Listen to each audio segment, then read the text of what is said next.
జిల్లాల పునర్వ్యవస్థీకరణ ఖరారైంది. కొత్తగా ఏర్పాటైన 2 జిల్లాలు 5 రెవెన్యూ డివిజన్లు ఆదోని 2 మండలంలో ఇవాల్టి నుంచే పరిపాలన ప్రారంభమవుతోంది.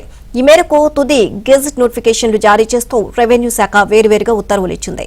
ఆంధ్రప్రదేశ్ కొత్త జిల్లాల చట్టం 1974 ప్రకారం కొత్తగా పోలవరం, మార్కాపురం జిల్లాలను ఏర్పాటు చేశారు. వీటితో రాష్ట్రంలో మొత్తం జిల్లాల సంఖ్య 28 కానుంది. కొత్త జిల్లాల పరిధిలో నేటి నుంచి పాలనా వ్యవహారాలు ప్రారంభించాలని ప్రభుత్వం ఆదేశించింది. కొత్త కలెక్టర్లను, జేసీలను నియమించే వరకు ఉమ్మడి జిల్లాల అధికారులే ఇన్ఛార్జీలుగా కొనసాగుతారు అని తెలిపింది. రేపటి నుంచి ఓటర్ల సర్వే జరగనుంది. ఈ నేపథ్యంలో జిల్లాల సరిహద్దుల్లో ఎలాంటి మార్పులు చేయడానికి వీల్లేదు. దీంతో ఇవాళ్టి నుంచే కొత్త జిల్లాలు, డివిజన్లలో పాలన మొదలు పెట్టాలని ప్రభుత్వం నిర్ణయించింది.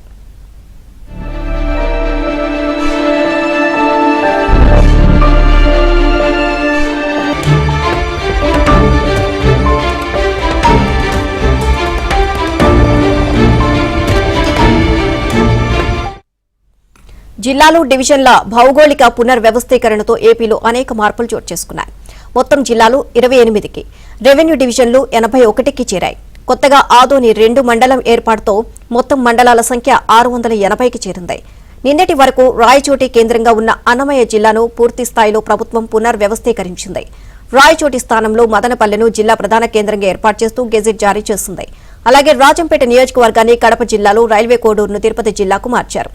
తిరుపతి, నెల్లూరు, బాపట్ల, ప్రకాశం, కడప, కోనసీమ, తూర్పుగోదావరి జిల్లా, అల్లూరి జిల్లా, శ్రీ సత్యసాయి జిల్లాల్లోనూ ప్రభుత్వం మార్పులు చేసింది.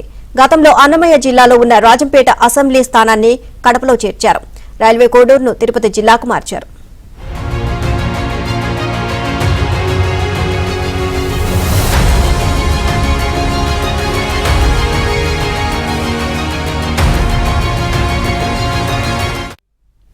కొత్తగా అద్దంకి, మడకసిర, బనగానపల్లె, పీలేరు, అడ్డరోడ్ జంక్షన్ రెవెన్యూ డివిజన్లను ఏర్పాటు చేశారు. దీంతో మొత్తం డివిజన్ల సంఖ్య 81కి చేరింది. కర్నూలు జిల్లాలో 46 గ్రామాల్లో అతిపెద్ద మండలంగా ఉన్న ఆదోనిని 2గా విభజించారు. అన్నమయ్య జిల్లా పునర్వ్యవస్థీకరణతో రాజంపేట డివిజన్ కడప జిల్లాలోకి వచ్చింది. కడప జిల్లాలో ఇప్పుడు 5 రెవెన్యూ డివిజన్లు, 40 మండలాలు ఉన్నాయి. చిత్తూరు జిల్లా పలమనేరు డివిజన్లో ఉన్న బంగారుపాళ్యం మండలాన్ని చిత్తూరు జిల్లాలోకి మార్చారు. నంద్యాల జిల్లాలో కొత్తగా బనగానపల్లి డివిజన్ ఏర్పాటు చేశారు. శ్రీ సత్యసాయి జిల్లాలో ఇంతకు ముందు పెనుకొండలో ఉన్న మండలాలను విభజించి కొత్తగా మడకసిర డివిజన్ను ఏర్పాటు చేశారు. పునర్వ్యవస్థీకరణ తర్వాత తిరుపతి జిల్లాలో 3 డివిజన్లు, 36 మండలాలు ఉన్నాయి. ఇంతకు ముందు అన్నమయ్య జిల్లా రాజంపేట డివిజన్లో ఉన్న రైల్వే కోడూరు, పెంగళూరు, చిట్వేలు, పుల్లంపేట, ఓబ్లావారిపల్లె మండలాలను తిరుపతి జిల్లాలోకి తీసుకొచ్చారు. ఈ మండలాలు తిరుపతి రెవెన్యూ డివిజన్లో ఉన్నాయి. వీటి విలీనంతో తిరుపతి డివిజన్ 14 మండలాలకు చేరింది. గూడూరు డివిజన్లో ఉన్న వాకాడు, చిట్టమూరు మండలాలను సూళ్లూరుపేట డివిజన్లో కలిపారు.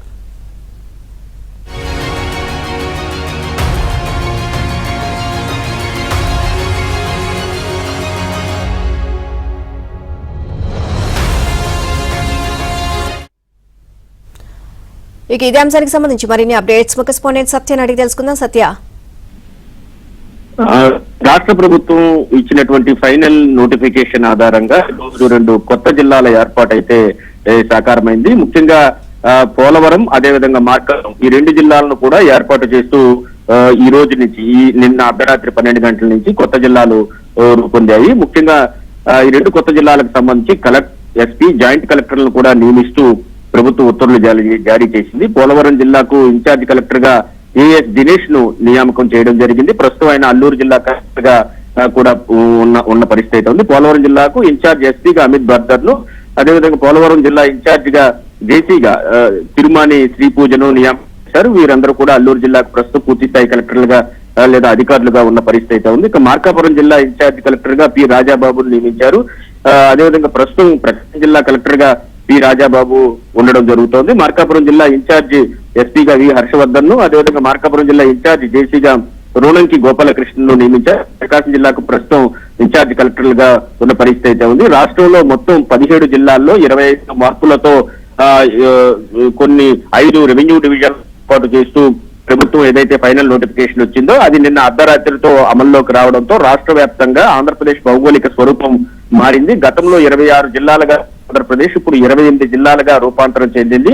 ఈ 28 జిల్లాల నుంచి ఈ రోజు నుంచి పాలన పూర్తి స్థాయిలో ప్రారంభం కాబోతుంది. 2 కొత్త జిల్లాల్లో కూడా పాలన ప్రారంభం అవుతుంది. అదేవిధంగా ఏదైతే గతంలో మదనపల్లి జిల్లా ఇస్తామని చెప్పినప్పటికీ కూడా ఎక్కువగా అన్నమాచార్య జిల్లాను అన్నమయ్య ఆ జిల్లాను మదనపల్లి కేంద్రంగా అన్నమయ్య జిల్లా గారు పాత జిల్లాలోనే ఈ మదనపల్లిని కలిపి క్యాపిటల్ గా ఎట్ మదనపల్లి అని చెప్పి నోటిఫికేషన్ ఇవ్వడం జరిగింది. వీటన్నిటినీ కూడా నిన్న అర్ధరాత్రి నుంచి 12 గంటల నుంచి కొత్త జిల్లాలు, కొత్త రెవెన్యూ డివిజన్లు కూడా అందుబాటులోకి రావడం, కొన్ని చోట్ల మండలాల్లో మార్పు, భౌగోళిక స్వరూపాల్లో మార్పు తీసుకొచ్చినప్పటికీ కూడా పరిపాలనా సౌలభ్యం కోసమే ఇదంతా కూడా చేసినట్టుగా చెప్పింది. గతంలో వైసీపీ హయాంలో 13 జిల్లాలను 26 జిల్లాలు చేసినప్పుడు రాజకీయ గా తమకు అనుకూలంగా ఉన్న ప్రాంతాలను ఒక ప్రాంతానికి కలిపి చేయడంతో ప్రస్తుతం ఈ సమస్యలన్నీ వచ్చాయని ముఖ్యమంత్రి చంద్రబాబు గతంలో పేర్కొన్నారు. రైట్.